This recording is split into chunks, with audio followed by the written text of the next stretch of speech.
বিসমিল্লাহির রহমানির রহিম। আমি মোহাম্মদ কামাল উদ্দিন বিপি কামাল,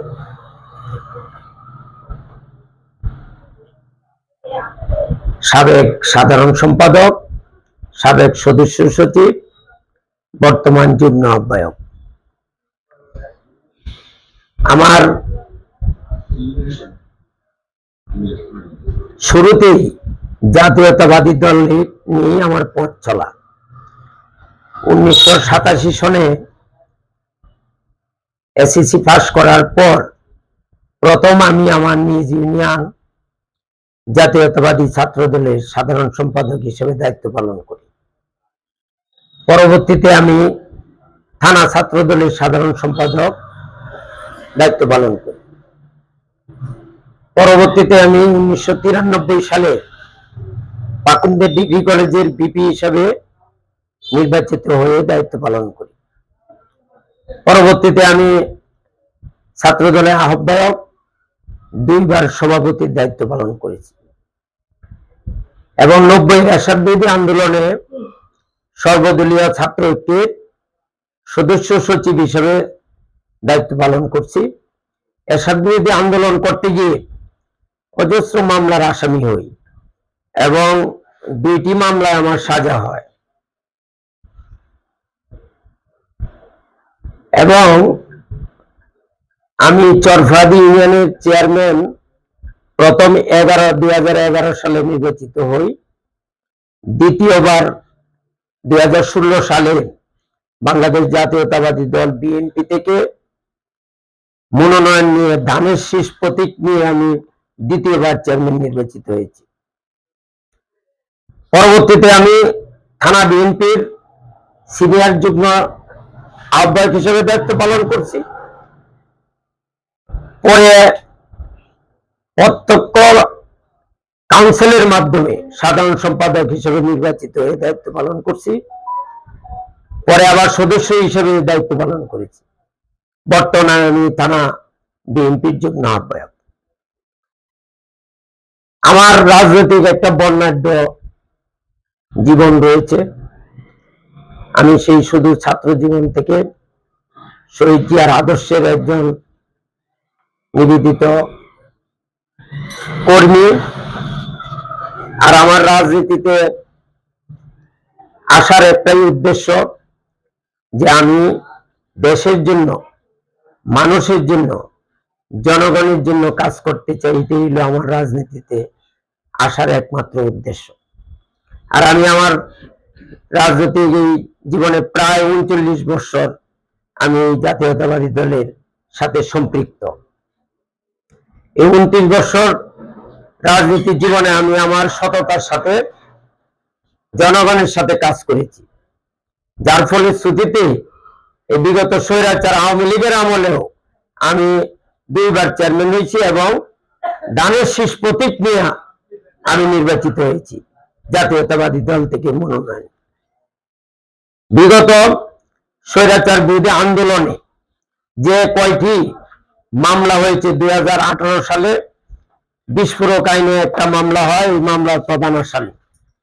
এই চূড়ান্ত আন্দোলনে অনেকগুলি মামলা হয়েছে, কোনোটাতে আমি প্রধান আসামি, কোনোটাতে আমি দ্বিতীয় আসামি। আমরা পাকুন্দিয়া চূড়ান্ত 4 দিন আন্দোলন হয়েছে। 20 তারিখে আমরা কারফিউ ভঙ্গ করি 5 ঘন্টা পুলিশ এবং আওয়ামী লীগের সাথে যুদ্ধ করেছি এবং 20 তারিখে পাকুন্দিয়ার আন্দোলনে এসিলেন আহত হয়েছে। আমি প্রত্যেকটি আন্দোলনে আমাদের নেতা কর্মীদের সাথে নিয়ে আন্দোলন সংগ্রামে রাজপথে সক্রিয়ভাবে সামনের সারি থেকে নেতৃত্ব দিয়েছি। এখানে যারা নেতৃত্ব দিয়েছে অনেক নেতৃবৃন্দ এখানে উপস্থিত রয়েছে। আমি সেই হিসাবে আমাদের পার্টির ভারপ্রাপ্ত চেয়ারম্যান যে সমস্ত ক্রাইটেরিয়া দিয়েছে, যে ক্লিনলিনেস, রাজপথের পরীক্ষিত সৈনিক, যারা মামলা খেয়েছে, আন্দোলন সংগ্রাম করেছে, তাদেরকে মূল্যায়িত করা হবে। 2013 সালে আমাদের দেশনেত্রী বেগম খালেদা জিয়াকে ক্যান্টনমেন্ট বাড়ি থেকে যখন বের করে দেয়, তখন সারা বাংলাদেশে যে কর্মসূচি দিয়েছিল, আমরা পাকুন্দিয়া, আমি সমস্ত নেতৃবৃন্দকে নিয়ে টানা 3 ঘন্টা অবরুদ্ধ করে আমরা সেদিন এই পাকুন্দিয়া একটা নজিরবিহীন আন্দোলন করেছি। সেই আন্দোলনের নেতৃত্ব আমি দিয়েছি এবং সেই মামলারও প্রধান আসামি আমি। কাজেই আমি বিশ্বাস করি যে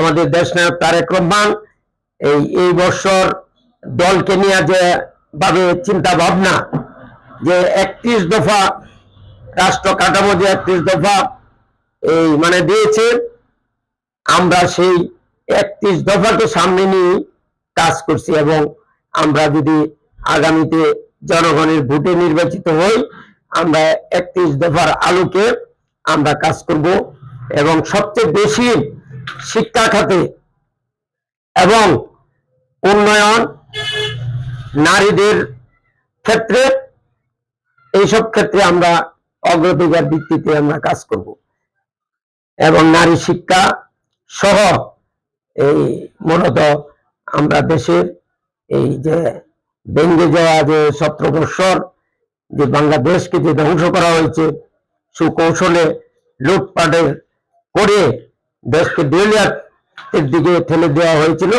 এই অবস্থা থেকে আমরা উত্তরণ ঘটাতে চাই তারেক রহমানের নেতৃত্বে। এটাই আমাদের লক্ষ্য, এটাই আমাদের কাজ। এবং গত 24 তারিখ আমাদেরকে ঢাকা গুলশান অফিসে প্রার্থীদেরকে সাক্ষাৎকার নিয়েছে। এখানে এই নির্দেশনা দেওয়া হয়েছে যে দল যাকেই নমিনেশন দিবে আমরা যাতে ঐক্যবদ্ধভাবে এই প্রার্থীর পক্ষে কাজ করি। এটা আমাদের লক্ষ্য, এটা যে দল যাকে নমিনেশন দেবে আমরা তাকে নিয়ে আমাদের দলের প্রার্থী ধানের শীষকে বিজয়ী করাই হচ্ছে আমাদের লক্ষ্য। আবারও এই 27 তারিখ এই ময়মনসিংহ বিভাগীয় সকল প্রার্থীদেরকে এই গুলশান অফিসে আবার ডাক দিয়েছে 27 তারিখ 4:30টা। এখানে পার্টির ভারপ্রাপ্ত চেয়ারম্যান আমাদের প্রার্থীদের উদ্দেশ্যে আরো দিক নির্দেশমূলক বক্তব্য দিবে, সেখানে আমি ইনশাল্লাহ উপস্থিত হব। আমি আপনাদের মাধ্যমে আমার এই বিগত দিনের যে রাজনৈতিক বর্ণাঢ্য জীবন আমি উপস্থাপন করলাম। আর আমি আশাবাদী যে এই পার্টির ভারপ্রাপ্ত চেয়ারম্যান যে সমস্ত ক্রাইটেরিয়া দিয়েছে সব কটা যোগ্যতা আমি অর্জন করেছি, সেই হিসাবে আমি সফল হব।